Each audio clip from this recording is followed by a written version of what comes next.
नमस्कार दोस्तों, आपका वापस से स्वागत है आपके अपने YouTube channel the knowledge valley by Anand Shankar के ऊपर। और आज हम लेकर आए हैं एक और वीडियो आपके लिए जनरल साइंस का। कल हमने जनरल साइंस के टॉपिक के अंदर डिस्कस करा था 64वीं वीपीएससी का प्रीवियस ईयर क्वेश्चन, जिनमें से 5 क्वेश्चन के ऊपर हमने बात करी थी, जिनमें क्वेश्चन थे अपने फिजिक्स, केमिस्ट्री और बायोलॉजी, तीनों से कोरिलेट हो रहे थे।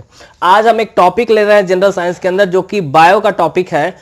क्लास 10th एनसीईआरटी या फिर क्लास 10th का जो टॉपिक होता है उसके अंदर ही इसका बात हमने करा है। और ये लाइफ प्रोसेस चैप्टर का एक छोटा सा टॉपिक है। इससे बहुत सारे कॉन्सेप्ट बिल्ड होने के चांसेस हैं। बहुत सारी चीजों को आप और हम समझ पाएंगे। देखते हैं कहां तक पहुंच पाते हैं। जो टॉपिक है वो है breakdown of glucose by various pathways. अलग अलग तरीके से ग्लूकोज का ब्रेकडाउन कैसे होता है उसको हम समझेंगे। मुख्य रूप से 3 पाथवेज के जरिए हम इसको समझने की कोशिश करेंगे। कहां कहां ये 3 पाथवेज वर्क करता है उसको हम समझेंगे। तो जानते हैं भाई, ग्लूकोज का सबसे पहले केमिकल फॉर्मूला क्या है। तो ग्लूकोज का केमिकल फॉर्मूला होता है C6H12O6। ये हम जानते हैं। फिर बात करें तो यहां से भी एक प्रश्न बन सकता है कि अगर हमसे एग्जाम के अंदर ग्लूकोज का केमिकल फॉर्मूला पूछा गया तो हम सीधा सीधा जवाब दे सकते हैं, क्योंकि हमें ये सीधा पता होगा। फिर बात करते हैं ग्लूकोज कैसे टूटता है। क्या एक ही बार में टूट जाता है? कहां इसका ब्रेकडाउन होता है? तो हम समझेंगे सेल के साइटोप्लाज्म के अंदर ग्लूकोज सबसे पहले अपने से एक सिंपल सब्सटेंस के अंदर टूटता है, जो होता है 3 कार्बन कंपाउंड वाला 3 कार्बन एटम्स वाला मॉलिक्यूल। वो जो है वो होता है पायरुवेट या फिर पायरुविक एसिड होता है। पायरुविक एसिड को ही कॉमनली हम पायरुवेट कहते हैं। ये ग्लूकोज के फर्स्ट ब्रेकडाउन के बाद जो सिमिलर सब्सटेंस हमें ऑब्टेन होता है वो होता है। पायरुवेट का जो केमिकल फॉर्मूला होता है वो होता है C3H4O3। और इसका जब हम बात करें स्ट्रक्चरल रिप्रेजेंटेशन की, तो वो कुछ इस तरह लिखाता है CH3C11OCOOH। ठीक है, तो सबसे पहले क्या हुआ, ग्लूकोज जो है वो सेल के साइटोप्लाज्म के अंदर एक स्टेप के अंदर डिवाइड हो रहा है। पहले अपना एक सिंपलर फॉर्म बना रहा है ग्लूकोज, वो होता है पायरुवेट का। पायरुवेट 3 कार्बन एटम वाला मॉलिक्यूल है, जबकि ग्लूकोज 6 कार्बन एटम वाला। अब ग्लूकोज का साइटोप्लाज्म के अंदर, ठीक है, ध्यान से सुनना है आप, ग्लूकोज का साइटोप्लाज्म के अंदर पायरुवेट में टूटना ग्लाइकोलाइसिस कहलाता है। ग्लूकोज का पायरुवेट में टूटना कहां पर? साइटोप्लाज्म में। क्या कहलाता है भाई? तो यह कहलाता है ग्लाइकोलाइसिस। ध्यान रखिएगा, ग्लूकोज 6 कार्बन एटम वाला मॉलिक्यूल है, पायरुवेट 3 कार्बन एटम वाला मॉलिक्यूल है। ठीक है, और ये क्या हो रहा भाई? टूट रहा। टूट कर किधर? ग्लूकोज पायरुवेट में टूट रहा, 6 से 3 कार्बन वाले मॉलिक्यूल में। कहां पर? तो सेल के साइटोप्लाज्म के अंदर। और ये प्रोसेस क्या कहलाया? ग्लाइकोलाइसिस। ग्लूकोज का पायरुवेट में टूटना ग्लाइकोलाइसिस कहलाता है। और होता कहां पर है? ये सेल के साइटोप्लाज्म में। अब बात करते हैं साइटोप्लाज्म से इसका डिवीजन होता है अलग अलग पाथवे में। यहां तक जो है ये एक पाथवे पे ही चलेगा। बाकी अब जो डिवीजन ऑफ पाथवे से ब्रेकडाउन ऑफ ग्लूकोज जो अलग अलग पाथवे से, वो इसके आगे कंटिन्यू होता है। वो कैसे समझते हैं? सबसे पहला समझेंगे, अगर ऑक्सीजन प्रेजेंट ना हो तब कैसे टूटता है ग्लूकोज। तो जब ऑक्सीजन प्रेजेंट ना हो तब ये पायरुवेट जो है वो ईस्ट के अंदर इसका रिएक्शन देखने को मिलता है। ये वो जो टूटता है पायरुवेट, वो टूटता है इथेनॉल में, कार्बन डाइऑक्साइड में और एनर्जी में। अगर ऑक्सीजन प्रेजेंट ना हो तो क्या होता है? पायरुवेट टूटता है किसके अंदर? Ethanol, carbon dioxide, energy. वैसे हम जब बात करेंगे तो सीधा कहेंगे ग्लूकोज, इथेनॉल, कार्बन डाइऑक्साइड और एनर्जी में टूट रहा। बाकी हम स्टेप बाय स्टेप समझ रहे हैं जो हो क्या रहा है यहां पर। तो एब्सेंस ऑफ ऑक्सीजन में या फिर एब्सेंस ऑफ एयर भी दिया रहेगा। एयर का सीधा मतलब हम समझ के लेकर चलेंगे कि हम ऑक्सीजन की बात कर रहे हैं। कहीं भी कंबसन रिएक्शन की बात हो या रेस्पिरेशन रिएक्शन की बात हो, सब जगह एयर का मतलब ऑक्सीजन से ही बात कर रहे होते हैं हम। ठीक है, तो एब्सेंस ऑफ एयर में अगर होता है इस तरह का कोई रिएक्शन, ब्रेकडाउन ऑफ ग्लूकोज, तो वो किस किस में होगा? इथेनॉल, कार्बन डाइऑक्साइड और energy.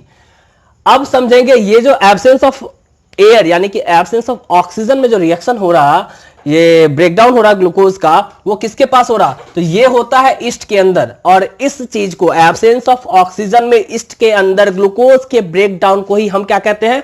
Fermentation. Absence of oxygen में ईस्ट के अंदर होने वाले ग्लूकोज का ब्रेकडाउन जो है इथेनॉल, कार्बन डाइऑक्साइड और एनर्जी के अंदर, इसी प्रोसेस को हम कहते हैं फर्मेंटेशन। क्या कहते हैं भाई? फर्मेंटेशन। इस तरह से अपना पहला पाथवे क्लियर हुआ।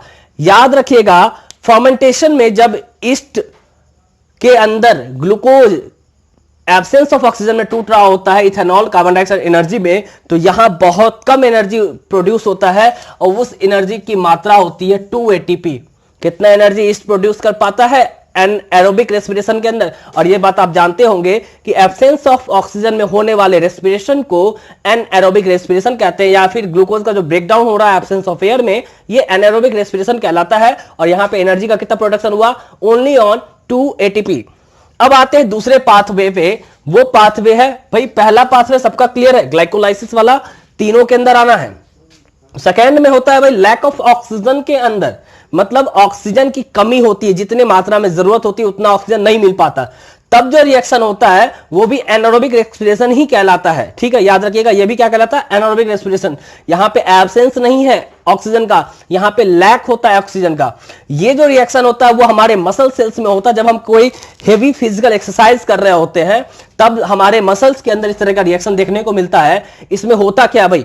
तो इसमें पाइरुवेट जो है वो 3 कार्बन एटम वाला ही मॉलिक्यूल बना रह जाता है, बस ये चेंज हो जाता है, थोड़ा सा उसके स्ट्रक्चर के अंदर चेंज आता है, कंपोजिशन के अंदर, और साथ में यहां पर कोई कार्बन डाइऑक्साइड वगैरह रिलीज नहीं होता, बस लैक्टिक एसिड बनता है पाइरुवेट, जो कि एक 3 कार्बन एटम का मॉलिक्यूल है, एनर्जी लिबरेट होता है। लैक्टिक एसिड का जो केमिकल फॉर्मूला होता है वो होता है C3H6O3, C3H6O3, जबकि पाइरुवेट का क्या होता है?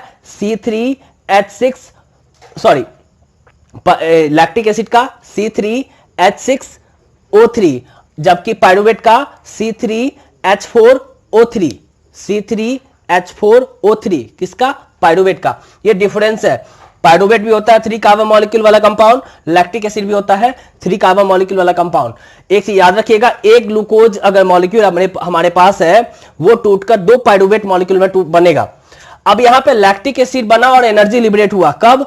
मसल सेल्स में लैक ऑफ ऑक्सीजन में, जब ये ग्लूकोज का टूटना होता है, ब्रेकडाउन ऑफ ग्लूकोज होता है, तब लैक्टिक एसिड का हमने जाना जो केमिकल फॉर्मूला क्या होता है? C3H6O3, और इसका केमिकल फॉर्मूला का जो स्ट्रक्चर होता है वो होता है CH3CHOHCOOH, ऐसा कुछ होता है। ठीक है, आपको यहां दिख पा रहा होगा। और ये रिएक्शन का हो रहा, लैक ऑफ ऑक्सीजन में रिएक्शन का होता है हमारे मसल्स में, कब? जब हम हेवी फिजिकल एक्सरसाइज कर रहे होते हैं। ये सेकेंड वे था, पाथवे था किसका? ब्रेकडाउन ऑफ ग्लूकोज का, और ये भी क्या कहलाता है? Anaerobic respiration. इसके अंदर जो एनर्जी प्रोड्यूस होता है वो भी बहुत कम होता है। एनारोबिक रेस्पिरेशन जो हो रहा था ईस्ट के अंदर, उसी के बराबर लैक ऑफ ऑक्सीजन वाले केस में भी होगा। कितना? 2 एटीपी एनर्जी का प्रोडक्शन हो पाएगा। ठीक है, ये भी अपना क्लियर है। अब आते हैं तीसरे के ऊपर, जब ये ग्लूकोज ग्लाइकोलाइसिस के बाद पाइरुवेट में टूट चुका है और अब प्रेजेंस ऑफ ऑक्सीजन में होगा ये रिएक्शन, और ये रिएक्शन होगा माइटोकॉन्ड्रिया के अंदर। यही वजह है कि हम माइटोकॉन्ड्रिया को powerhouse of the cell कहते हैं, क्योंकि यहां पर एनर्जी का प्रोडक्शन हो रहा होता है। क्या कहते हैं भाई? Powerhouse of the cell. कल के लेक्चर के अंदर भी इसका डिस्कशन आया था, इसीलिए हमने सोचा कि इससे रिलेटेड डाल दे आज। ठीक है, तो प्रेजेंस ऑफ ऑक्सीजन में माइटोकॉन्ड्रिया में रिएक्शन हो रहा। कैसा रिएक्शन है? तो ग्लूकोज का ब्रेकडाउन है, ग्लूकोज ग्लाइकोलाइसिस कर चुका है साइटोप्लाज्म के अंदर, यानी कि वो पाइरुवेट में टूट चुका है।